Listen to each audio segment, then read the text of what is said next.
Ads లేకుండా latest episodes చూడండి.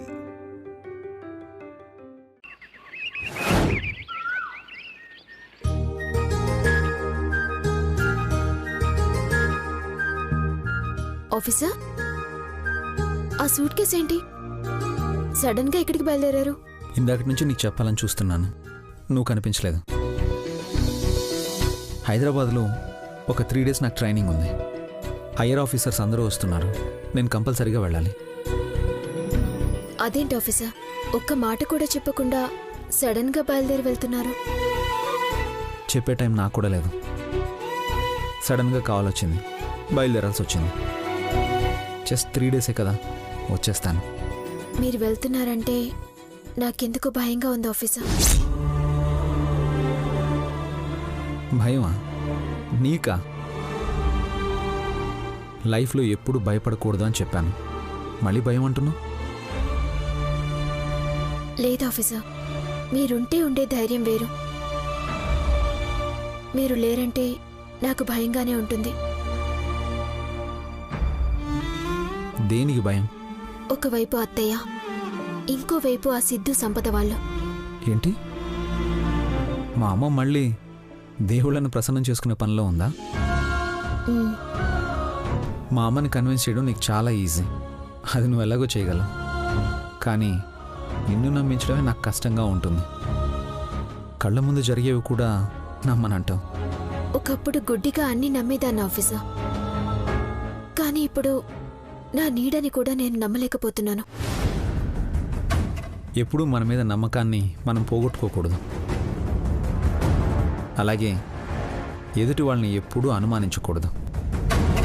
నేనింతగా ఎందుకు అనుమానిస్తున్నానంటే, కన్నయ్యని అటాక్ చేయాల్సిన అవసరం ఆ పులికి ఎందుకు వచ్చింది? వాడికేం సంబంధం ఉంది కాబట్టి వాడేదో చెప్పగానే మరి నమ్మేయడమేనా? మళ్ళీ మళ్ళీ అదే ప్రశ్న వేస్తావేంటి కళ్యాణి? ఇంట్లో ఇంతమంది ఉన్నాం, ఆ సిద్ధు సంపదలంటే ఇంట్లో ఎవరికీ పడదు. అలాంటిది మేమే నమ్మాం, నువ్వింకా నమ్మలేదంటే ఎలా? అప్పుడెప్పుడో ఆ పులి బాస్ని ఓల్డ్ సిటీలో శౌర్య అరెస్ట్ చేశాడని చెప్పారు.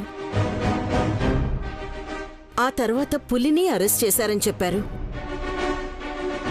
ఆ కక్షతోటే వచ్చి చేశానని ఆ పులే ఒప్పుకున్నాడు కదా.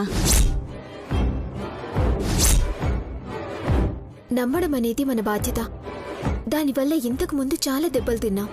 మళ్ళీ మళ్ళీ అదే తప్పు చేస్తామంటే ఎలా చెప్పు? కళ్యాణి, అప్పటి పరిస్థితులు వేరు, ఇప్పటి పరిస్థితులు వేరు. ఇప్పుడు సంపద గర్భవతి. వాళ్ళ బిడ్డ భవిష్యత్తు గురించి ఆలోచించే వాళ్ళు మనసు మార్చుకున్నారు. మంచిగా బతుకుదాం అనుకున్నారు. అది మన ఇంటికి వచ్చేంత వరకే కాదు, అంతకుముందు కూడా రోడ్లు ఊడుస్తూ మెకానిక్గా పనిచేయడం అందరం చూసాం కదా. ఇంకా వాళ్ళు మారలేదు అనడంలో అర్థం లేదు. చూడు, నువ్వు అనవసరంగా ఎక్కువగా ఆలోచించకు. నేను త్వరగా బయలుదేరాలి, వెళ్ళొస్తాను. అలాగే ఆఫీసర్, మీరు జాగ్రత్తగా వెళ్ళిరండి. అమ్మా, వెళ్ళొస్తాను. జాగ్రత్త శౌర్య. అమ్మకో మాట చెప్పి వెళ్తాను.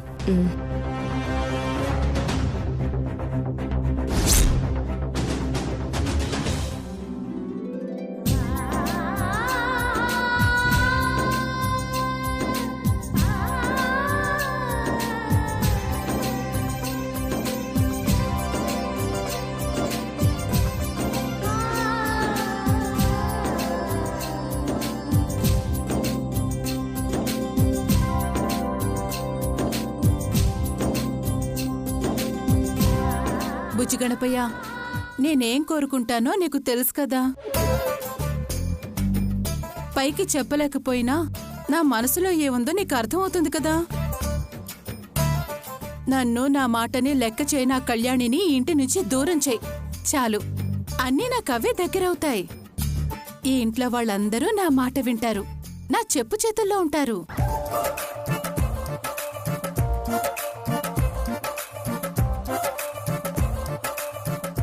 ఏమిటి దమయంతి, మళ్ళీ ఏదో పూజ మొదలు పెట్టావు? పూజ పూజ కాదమ్మా, ఈసారి నేరుగా ఆ దేవుణ్ణే ఆవాహన చేసుకుంటాను. ఎవరు చెప్పారు ఇవన్నీ? ఆవాహన చేసుకోవాలి, వశీకరణ చేసుకొని వశం చేసుకోవాలి అని. దేవుణ్ణి ఎవరైనా భక్తితో వశం చేసుకోవాలే కానీ ఇలా చేతబడులతో కాదు. మీకిది చేతబళ్ళ అనిపిస్తుందా నాన్న?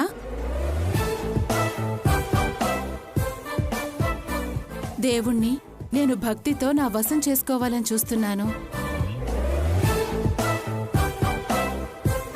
ఆల్రెడీ నా వశమైపోయాడు. కాకపోతే మధ్యలో మీ వల్లే 2-3 రోజుల నుంచి కనిపించడమే లేదు. దేవుడు కనిపించడం ఏమిటి? అమ్మా, నాకు అర్థమైంది, మీకు అర్థం కాదు. వదిలేయండి, నా పూజలేవో నన్ను చేసుకోనివ్వండి.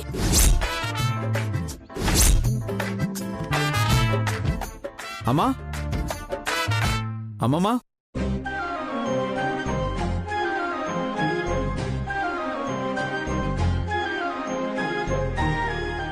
ఏంటి శౌర్య? అమ్మా, నేను అర్జెంటుగా ఊరు వెళ్తున్నానమ్మా. ఓ 3 డేస్లో వచ్చేస్తాను.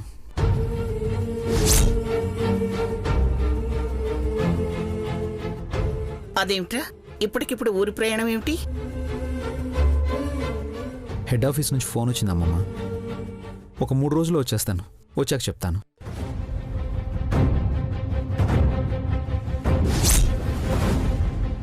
జాగ్రత్త నాన్న. నాన్న, వెళ్ళొస్తానమ్మమ్మ. జాగ్రత్తగా వెళ్ళిదా.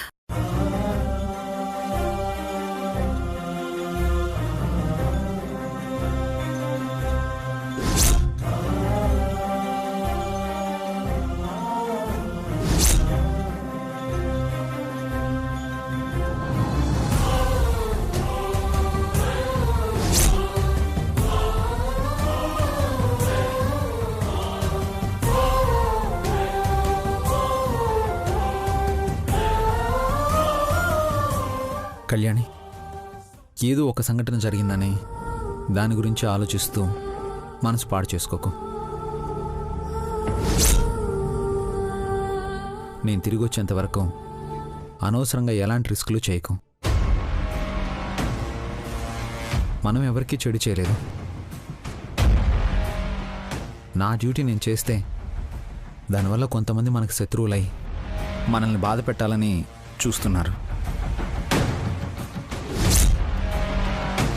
అలా అని మారాలని ప్రయత్నిస్తున్న వాళ్ళని కూడా మనం అనుమానిస్తూ పోతే వాళ్ళు మారినా మారకపోయినా ముందు మనకి మనశ్శాంతి ఉండదు.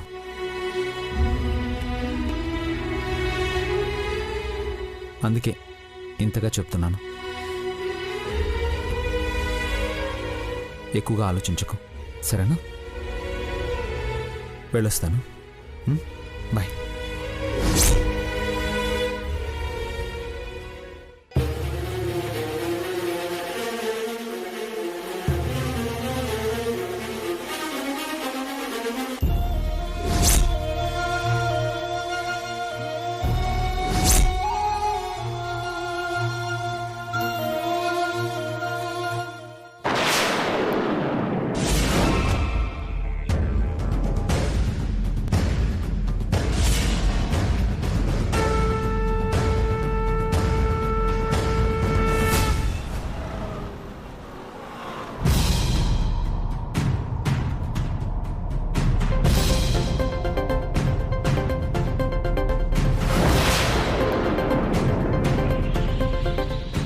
అక్క ఫోన్ చేస్తుందేంటి?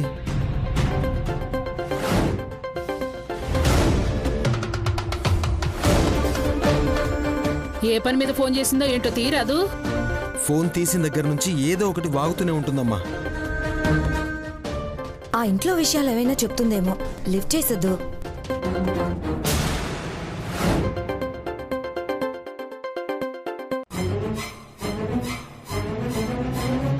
చెప్పక్క. రే సిద్ధు, కళ్యాణికి మీ మీద ఇంకా అనుమానం ఏమీ పోలేదురా? తన అనుమానం అలాగే ఉంది.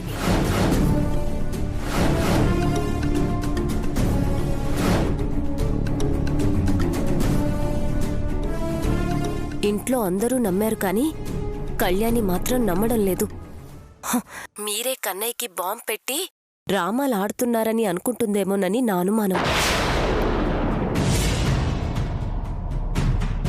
ఇంట్లో అందరూ నమ్మారు కదా, ఆ కళ్యాణి కూడా నమ్ముంటుందని మీరెక్కడ పొరబడి ఏం ప్లాన్ చేస్తారోనని ముందు జాగ్రత్తగా చెప్తున్నాన్రా.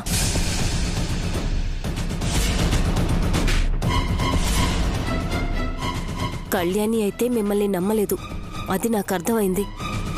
మీరు కూడా అర్థం చేసుకొని కాస్త జాగ్రత్తగా ఉండండి.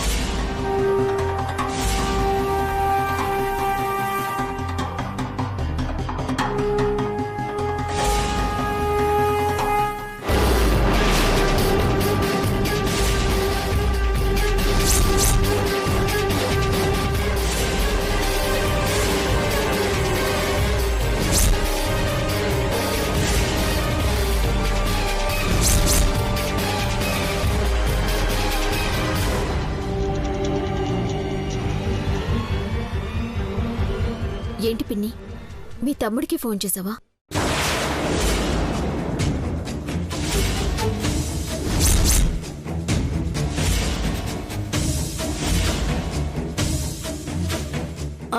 మా తమ్ముడుకా? మా తమ్ముడికి నేనెందుకు ఫోన్ చేస్తాను? నువ్వు పక్కకు వెళ్ళి మరీ ఫోన్ చేసి మాట్లాడావంటే ఎవరికి ఫోన్ చేశావో తెలుసుకోలేనంత అమాయకురాల్ని కాదు. మీ తమ్ముడికి ఇక్కడి విషయాలు చేరవేయటం ఎంత తప్పో తెలుసా? మీ తమ్ముడి వల్ల, ఆ సంపద వల్ల ఈ కుటుంబం ఎంత సఫర్ అయిందో నీకు తెలుసు. అయినా నువ్వు వాళ్ళకింకా సపోర్ట్ చేయాలని చూస్తే నువ్వే నష్టపోతావు. ఏంటి కళ్యాణి ప్రతిదానికి నన్ను బెదిరిస్తావు? నా తమ్ముడు ఆ సంపద మారిపోయారని ఎంత చెప్పినా నువ్వు వినవు. చివరికి శౌర్య కూడా నమ్మాడు. పోలీస్ ఆఫీసర్ శౌర్య కంటే నువ్వేమైనా పెద్ద తెలివిగలదానివా? ఎన్ని విధాలుగా చెప్పినా నువ్వు నమ్మలేదు కాబట్టి అదే విషయం నా తమ్ముడితో చెప్పి మొత్తుకుంటున్నాను. అందరూ నమ్మారని మీరు అనుకోవద్దు, కానీ ఆ కళ్యాణి మాత్రం నమ్మలేదు అని అదే చెప్పాను. అయినా సిద్ధు ప్రాణాలకి తెగించి మరి నా బిడ్డ అనుకునే నీ కన్నయ్యని కాపాడాడు. ఆ కృతజ్ఞత కూడా నీకు లేదు. వాణ్ణి కాపాడడం వల్ల మా సిద్ధుకేమైనా వస్తుందా? కడుపున కన్నా సంపద కన్నా నీకే సొంత కొడుకు అయ్యాడుగా వాడు. ఈరోజు ఎలాంటి హక్కులు ఆ సంపదకి లేవు కదా. చివరికి మీ అమ్మ వాడి పేరు మీద రాసిన ఆస్తి కూడా నీకే కదా. మేమేమైనా అనుభవిస్తామా? లేకపోతే నా తమ్ముడు ఏమైనా అనుభవిస్తాడా? నేనేదో అమాయకంగా ఉన్నాను కదా అని ప్రతిదానికి నన్ను బెదిరించాలని చూస్తావెందుకు? నువ్విలాగే ప్రవర్తిస్తుంటే అనవసరంగా ఆ కన్నయ్యని సిద్ధుగాడు కాపాడి తప్పు చేశాడని నాకనిపిస్తుంది. చిచ్చి, మంచి చేసినా చెడు ఎదురవ్వడం అంటే ఇదే. వాళ్ళు మారి ప్రయోజనం ఏముంది? మీలాంటోళ్లు నమ్మనప్పుడు మారడం అనవసరం అని మళ్ళీ పాత దారుల్లోకే పోతారు వాళ్ళు.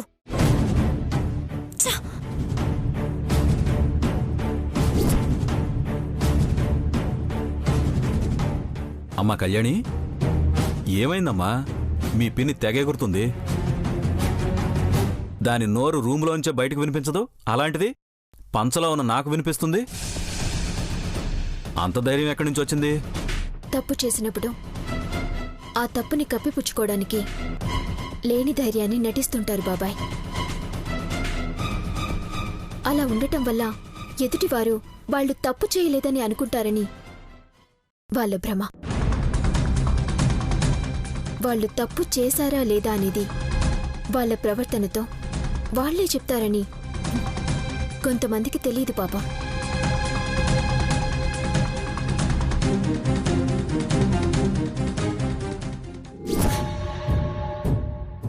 ఇందుకేరా చెప్పేది తొందర పడకూడదని. హాస్పిటల్ నుంచి రాగానే పోదామంట్రే. పోయి ఉంటే అర్థమయ్యేది మీకు. రే, ఆ కళ్యాణి అనుమానం తీరేంత వరకు మీరు ఆ ఇంట్లో అడుగు పెట్టొద్దు. అది మీకే మంచిది కాదు చెప్తున్నా.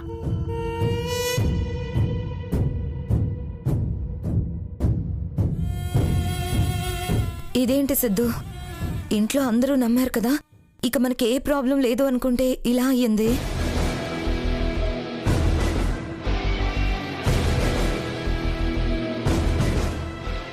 నేనిది ఊహించలేదు శామ్.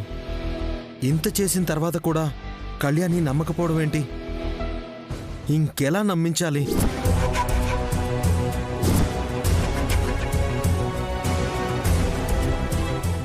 ఆ కళ్యాణి నమ్మేలా మనం ఏం చేయగలం సిద్ధు? తను నమ్మలేదు అంటే ఇప్పుడు మనం ఏం చేసినా ప్రయోజనం ఉండదు శామ్. కొన్ని రోజులు మనం సైలెంట్గా ఉండడమే మంచిది.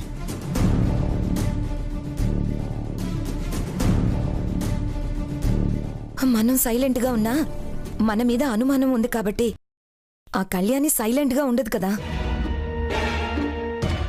మనం ఎలాంటి స్టెప్స్ తీసుకోలేదు అంటే కళ్యాణి మాత్రం చేయగలిగేది ఏముంది?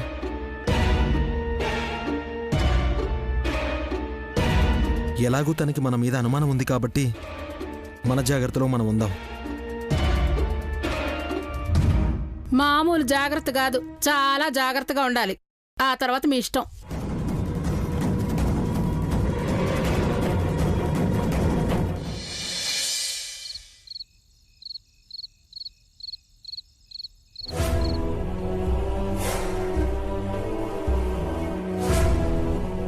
మీరు ఇలా భోజనం చేయకుండా వెళ్తే ఎలా? మీకోసం భోజనం ఏర్పాట్లు కూడా చేశాం. ప్లీజ్ కూర్చోండి, తినేసి వెళ్ళండి. నేను చేశాను కదే, మళ్ళీ నువ్వు చేయడమేంటి? జనం ఎక్కడ తినకుండా వెళ్ళిపోతారు అని ముందు జాగ్రత్తగా చేసి పెట్టాంలే అత్తయ్య. అయినా వాళ్ళుండటం వల్ల మనకొచ్చి నష్టమేముంది? వాళ్ళ గదిలో వాళ్ళుంటారు. ఈ రోజు కుండనివ్వండి. నువ్వు మారావన్న నమ్మకం లేకనే జనాలు అనుపమను గెలిపించారు.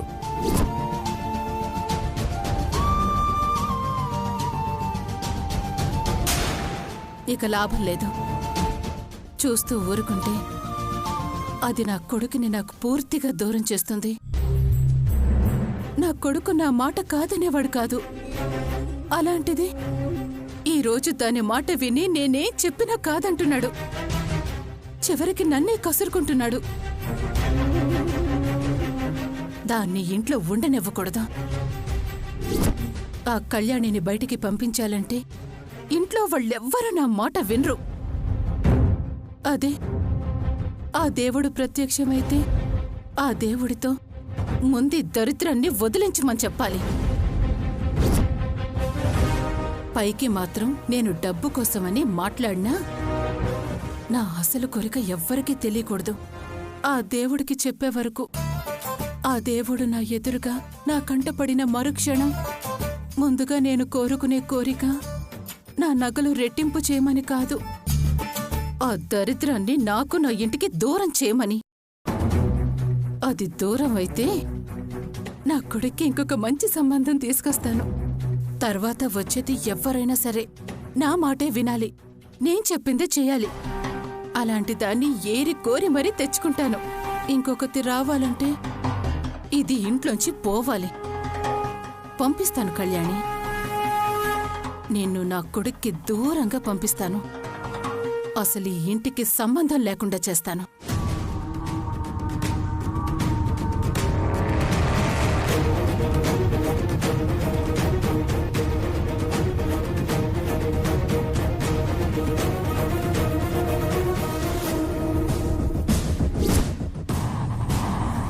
అత్తయ్య,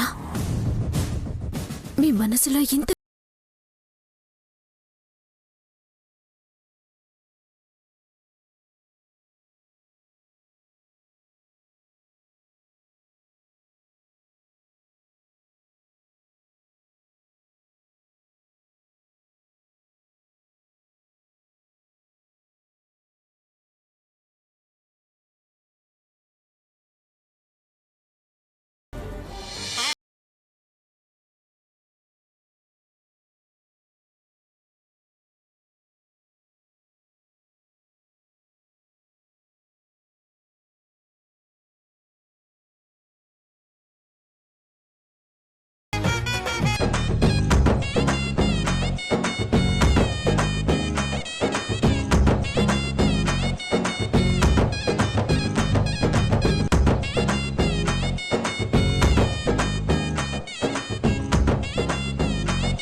శుక్లాం భరధరం విష్ణు. ఒసే ఒసే ఒసే ఆపవే ఆపు.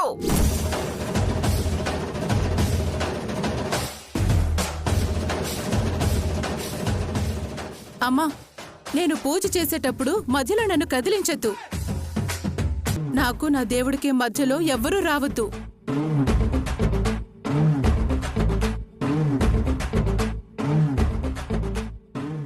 నేను రావటం కాదే, నీ మంత్రాల దెబ్బకి ఇంట్లో ఉన్న లక్ష్మీదేవి కూడా భయపడి పారిపోయేలా ఉంది.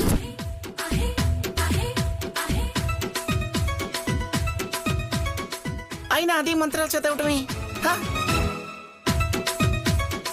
మంత్రాలు సరిగా చదవలేదు అంటే అది నీకే నష్టం.